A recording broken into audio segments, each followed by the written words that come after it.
Bueno, me voy a poner un poco serio, o no, o sea, sí, me voy a poner serio porque el tema es serio, pero contento porque ha venido el padre de esta criatura a visitarme y a hablarme de este libro. Estuvieron en Mauthausen, Dachau y otros campos. Es lo último de Pepe Sedano Moreno, lo último por ahora. Él dice que sí, que es lo último. Yo digo que por ahora. Pepe Sedano, muy buenas tardes. Buenas tardes. Bienvenido. Vale. Muchas gracias. Bueno, Pepe ha sido durante mucho tiempo funcionario en el Ayuntamiento de Berja, ¿verdad? Además, formas parte del Instituto Virgitano. Del Centro Virgitano, de Estudio. Fui miembro fundador, Ajá, pero no soy miembro activo. Nada más y nada menos que fundador. Eso sí. Me parece ya extraordinario. Y yo lo califico como un historiador. No. Yo te considero historiador. Bueno, eso ya es otra cosa, lo que tú quieras. Sí, no, porque una persona que escarba en la historia, que busca, se documenta en los archivos y sobre todo que tiene la generosidad de compartir con todos el fruto de esa investigación, a mí me merece el respeto de llamarle historiador.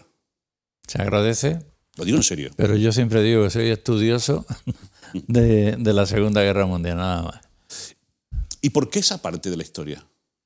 Pues porque de niño me gustó y porque todo cuando tenía 10 años mi tío que era barbero y compraba siempre el ABC, me empezaron a publicar como si fueran capítulos detrás de otro, como si fueran fascículos en color de la Segunda Guerra Mundial. Y me gustó lo de los aviones, los barcos, los tanques. Y te apasionaste. Y digo, guárdamelos, y me guardo todos, los tengo cuadernados.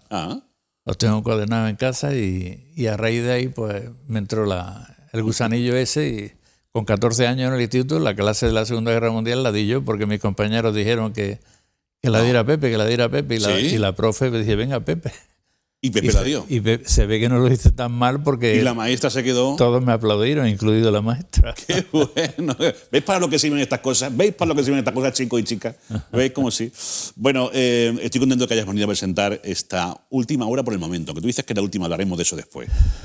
Una obra, además, que tiene mucho que ver con Berja. Es monográfico sobre Berja.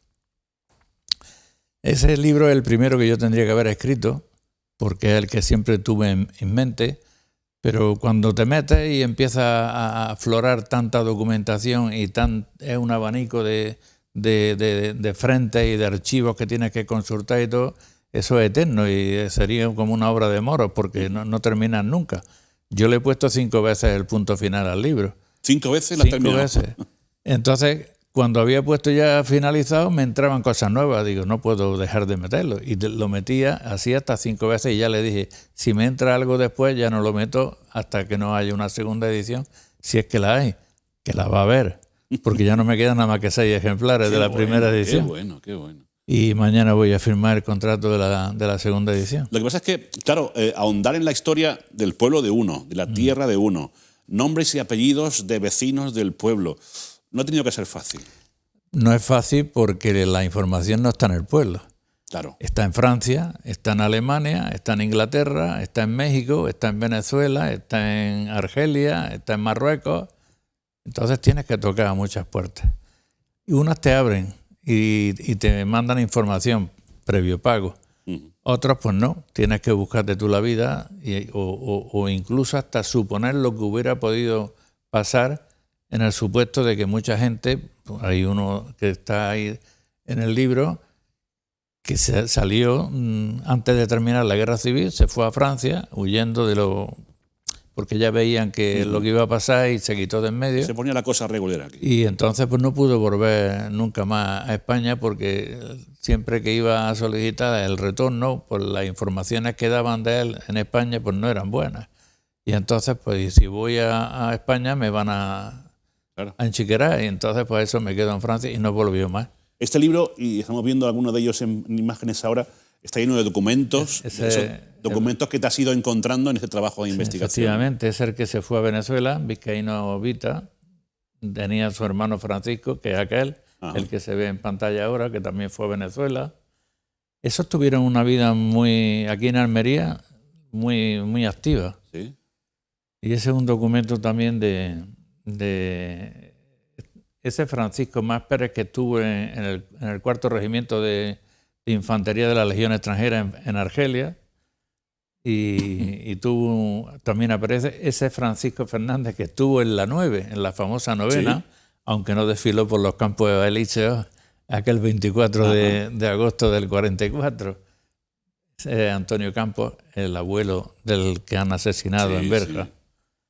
Estuvo en Matausí y lo mataron. Ese se salió libre, lo liberaron, pudo contarlo. Estuvo en el batallón Floreal, que era de aquí de Almería. Veo que conoces a todos como... Francisco Manzano Pérez con su señora. Conoces a todos como si hubieses convivido con ellos. Pues que han sido muchos años y muchos papeles. Ese es José Parra González. Hablé con él por teléfono desde un pueblo de Francia en el año 81, porque fui a visitar a un deportado de Berja que había sobrevivido en Dachau, y estando allí, él tenía relación con este que hemos visto en pantalla, con José Parra, que estuvo primero en Mauthausen, y de Mauthausen lo deportaron otra vez a Dachau. Y allí se conocieron, y no se conocieron, que se vieron, aparte de conocerse ya en Berja. Y estuve, al que yo había ido a ver, cogí el teléfono, marcó un número y al otro lado se puso este. No me digas. Y entonces dice que hay un paisano que quiere hablar contigo, me lo pasó. Yo le invité a que me dijera o si podía escribirle para que me contara su experiencia y demás, pero el hombre no quería remover, ¿no? Y el hombre... Y ese último que hemos visto, ese documento último, es muy, muy gracioso en el sentido de que me encuentro en un listado de prisioneros de un archivo francés online, un tal Henri Martínez, y pone Berja. Pone el dónde estuvo destinado y dónde lo detuvieron, en qué sitio. Y resulta que el tal Henri Martínez... había nacido en Berja, se llamaba Enrique Martínez García porque los padres eran de Terque. Habían estado allí trabajando seguramente en las minas, el padre por lo menos, pero antes de que empezara la guerra civil en España, se fueron a Francia. En Francia estuvieron allí trabajando en lo que fuera, que lo desconozco, pero naturalizaron al niño por lo menos porque le dieron el pasaporte francés, y por eso cambió el nombre a Enrique a Henri, y como los franceses solo tienen un apellido, pues le pusieron Martínez. Y entonces pues aparece como tal. Tuvo suerte de estar francés naturalizado porque a los españoles les negaron la nacionalidad. Los españoles en Francia, o sea, en Austria, en Mauthausen, tuvieron Triángulo Azul, que eran apátridas. Y tuvieron un problema muy gordo al final los que quedaron libres porque no había ningún país que los acogiera, hasta que Francia se los llevó. Pero en el caso de él, era francés, y entonces fuera prisionero de guerra.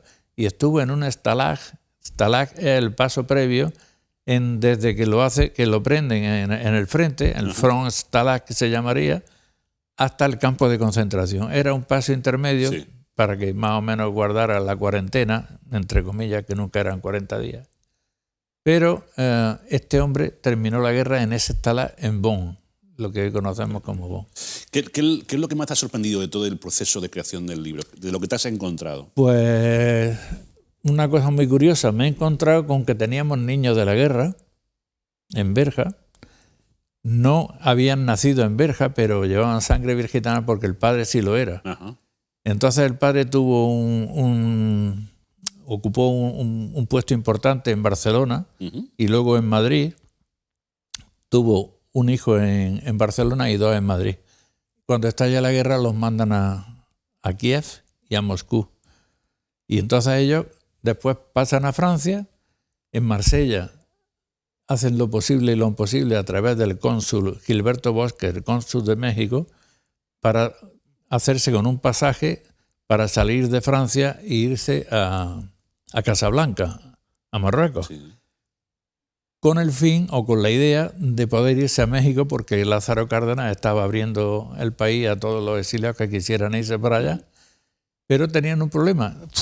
Se embarcaron en un barco que los llevó a Casablanca, pero en Casablanca no pasaban ningún barco que pudiera ir hacia México. Y con suerte, después de una pila de meses de estar en Casablanca esperando un barco, había partido de Lisboa el Servapinto II, que iba a Casablanca, iba a hacer escala en Casablanca, pero iba a Veracruz, a México. Ajá. Y entonces se embarca. Tienen la suerte y se embarcan y llegan a México. Pero hay documentos que aparecen en el libro que en el año 43, y estando ya allí en México viviendo los padres, que no es que todo el que fue a México vivía estupendamente. Sí, yo imagino. Había otro que estaba pidiendo tanto al CERE como a la JARE, que eran las dos organizaciones republicanas que estaban atendiendo a todos los exiliados, estaban mendigando. Llegaron allí con una mano adelante y otra atrás. Cipriano Puertas Salmerón, se ve que lo que tenía era para pagar el pasaje de él y de los 3 hijos que se fue, pero está a todas horas pidiendo limosna. Qué historia, ¿no? Pero en el año 43, que había mandado a los niños a Rusia, le dice a través del CERE que hagan lo posible ante el gobierno mexicano para que se ponga en contacto con el gobierno ruso para que los niños vuelvan con ellos a México. Yo pedí información al Instituto Nacional de Antropología e Historia de México y no me han contestado. Pero gracias que tengo un amigo historiador que está haciendo en Segorbe, en Castellón, está escribiendo un libro sobre los barcos del exilio. Digo, José Luis, ¿tú sabes algo de esto? Dice, mañana te lo digo. Al día siguiente me llama y dice, Pepe, esos niños llegaron a México en el 46, 3 años después. Digo, ¿y eso cómo fue? Dice, embarcan en el puerto de Odessa, en Rusia, hacen escala en Constanza, en Rumanía, hacen escala en un pueblo algo parecido a Bursa o Butra, en Bulgaria. De Bulgaria hacen escala en Estambul, en Turquía, y de Estambul van directamente a Nueva York. ¿Por qué esa escala? Le pregunto. Madre mía. Dice, pues porque ese barco estaba recogiendo no solamente a los niños que se los iba a llevar a Nueva York, sino recogía a los soldados americanos que habían quedado después de la Segunda Guerra Mundial en base de esos países y los estaban recogiendo para llevárselo a Nueva York. Menuda película. Pero esos padres no tenían dinero para ir a Nueva York a por los niños. Los niños llegaron o en tren o en autobús a Laredo. Laredo está en el Río Grande, Nuevo México, pegando a México. Pues bueno, pues en Nuevo Laredo, que es el pueblo que hay al otro lado del Río Grande, allí fueron los padres a recoger a los niños que habían llegado en tren o en autobús. Una historia auténtica de película. Oye, Pepe, ¿y en Berja cómo se vivió todo este tiempo? Y sobre todo, ¿cómo se vivió el exilio de sus paisanos y la detención de alguno de ellos? Se vivió como en toda España.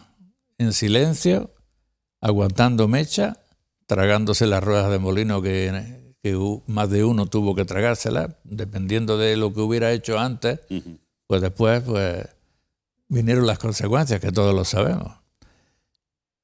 No todas las familias tuvieron la misma suerte porque en lo que respecta a lo que yo he vivido en mi casa, mis padres no eran ni de derecha ni de izquierda ni de nada. Mi abuelo era el jefe de la policía municipal. Si eso hay que asignarle alguna tendencia, pues me imagino que estaría con el alcalde de turno. Claro.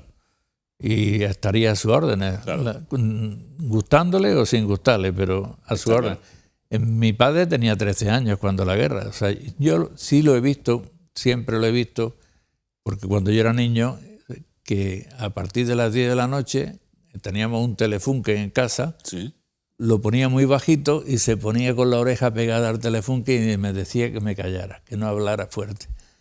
Luego, cuando ya has crecido y has entendido qué es lo que significaba aquello, pues claro, pues dice, mi padre estaba oyendo la Pirenaica y estaba oyendo, se supone que a la mujer esta, ¿cómo es? A la Uribarri, ¿cómo es? A Dolores Ibarruri, la pasionaria. Sí, la pasionaria. Y dime una cosa, Bebe, ¿por qué dices que es tu último libro? Pues mira, hoy es martes y 13. Es verdad. O 13 y martes. Sí. Ese es mi libro número 13. Y hay una historia muy bonita sobre el número 13. Cuando Pizarro llega y le dice a su hombre que va a conquistar el imperio inca y ninguno se movía, pues hizo una raya con la espada y dice, el que quiera que me siga. y lo siguieron 13, que fueron los 13 de la fama. Sí. Luego yo ya me he quedado en los 13 de la fama, que son los 13 libros míos. Pero si llegara a tus manos alguna historia suculenta... Habría que pensarlo detenidamente, pero ya los años que me queden quiero disfrutarlos a mi conveniencia. Pero también tienes derecho a eso. Sí, desde luego, yo creo que sí. También tienes derecho a eso. Creo que sí. De momento nos vamos a quedar con este libro. Estuvieron en Mauthausen, Dachau y otros campos. Belja, exilio, resistencia y deportación, 1936-1945. Lo recalco para aquellos amantes de la historia y para que quieran conocer el pasado, no solamente de la historia de la provincia, sino la de quienes la habitaron y quienes tuvieron que dejarla en un momento dado, pues por los sucesos y por los hechos, pues no se deben de perder este libro, que es fruto de mucho tiempo, muchos años de trabajo de este hombre, de Pepe Sedano. Pepe. Te iba a decir una cosa, para aquel o aquella que esté interesado, el libro no se vende nada más que en Berja. Ajá. O a través de mi Facebook. Sí. Entonces yo siempre doy un correo electrónico para que aquellos o aquellas interesados o interesadas en él, pues me lo pidan. Ajá. El correo es elgaleote@yahoo.es. elgaleote@yahoo.es. En Berja se vende en la papelería del Castillo, nada más. Un viajecico a Berja tampoco viene mal. Nada más. Han cerrado el Caete, pero habrá otro sitio para tomarse algo fresquito. Desde luego que sí. Allí mientras.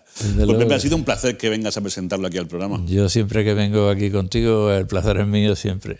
Te lo agradezco mucho. Y que sigas viniendo, aunque sea sin libro, para hablar de otras cosas. Bueno, cada vez que tú quieras llamarme, yo estoy aquí. Lo haremos. Pepe, muchas gracias. A ti.